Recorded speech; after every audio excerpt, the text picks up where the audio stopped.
Hi, నేను మీ మల్లికార్జున్ని. ఈరోజు వచ్చేసి నా దగ్గరికి OnePlus Nord మొబైల్ ఒకటి వచ్చిందండి. ఈ OnePlus Nord మొబైల్ వచ్చేసి కస్టమరు మా దగ్గరలో ఉన్న షాపులలో ఒక 2-3 షాపుల్లో చూపించాడంట. ఒక షాప్ అతను వారం రోజులు ఉంచుకొని కూడా ఇది మదర్ బోర్డ్ డెడ్ అయిందని చెప్పారు. అయితే మన దగ్గరికి వచ్చిన తర్వాత కస్టమరు ఫస్ట్ మనం దీన్ని చెక్ చేసుకుంటున్నాం. చెక్ చేసుకుంటే బోర్డు వచ్చేసి రన్నింగ్ కండిషన్లో చూపిస్తుందండి. కాకుంటే ఆన్ చేస్తే ఆన్ అవ్వట్లా, డిస్ప్లే అనేది చూపించట్లా. ప్రాబ్లం ఏందనేది మనం వచ్చేసి ఫోన్ అనేది మొత్తం రిమూవ్ చేసిన తర్వాత చూస్తే ఆన్ ఆఫ్ బటన్ అనేది నాకు ప్రాబ్లం అనిపించింది. ఎందుకంటే నేను మదర్ బోర్డ్ అనేది షార్ట్ చేసి చూశాను. ఆన్ ఆఫ్ బటన్కి సంబంధించిన లీడ్స్ని చూస్తే ఆన్ అవుతుంది ఫోను.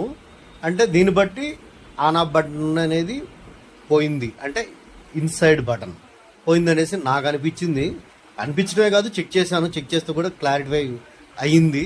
అయితే దాన్ని తీసేసి కొత్తదిగా చేంజ్ చేసి పెట్టి ఆన్ చేస్తే మొబైల్ ఆన్ అవుతుంది కానీ డిస్ప్లే రావట్లేదంటే డిస్ప్లే కూడా పోయిందా లేకపోతే లైటింగ్ అయిపోయిందా అనేసి ఫస్ట్ డిస్ప్లే తీసుకొచ్చి చెక్ చేశానండి. డిస్ప్లే చెక్ చేస్తే డిస్ప్లే కూడా వస్తుంది. ఓకే, ఫోన్ అనేది రన్నింగ్ కండిషన్లోనే ఉంది. కానీ అతను ఎవరో సరిగ్గా చూడకుండా సరిగ్గా చెక్ చేయకుండా దాన్ని చేయటం వల్ల అతను డెడ్ అనేసి చెప్పాడు మదర్ బోర్డు. కానీ ఫోన్ అయితే ఆల్మోస్ట్ టోటల్గా లాస్ట్కి వచ్చేటట్టుగా క్లియర్ అయిపోయింది, నీట్గా రెడీ అయిపోయిందండి. అందుకే ఫస్ట్ ఆఫ్ ఆల్ ఏదైనా ప్రాబ్లమ్స్ ఉంటే మాకు మెసేజ్ చేయండి, మేము మీకు రిప్లై ఇస్తాము. దాన్ని బట్టి ఏదైనా ఉంటే మీరు చేయించుకోండి, మీకు నచ్చిన చోట చేయించుకోండి. ముందు మా ఛానల్ అయితే మాత్రం ప్రజెంట్ సబ్స్క్రైబ్ చేసుకోండి, లైక్ చేయండి, షేర్ చేయండి, కామెంట్ చేయండి.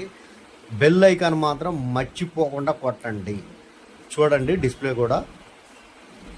Please subscribe my channel. Me Mallikarjuna.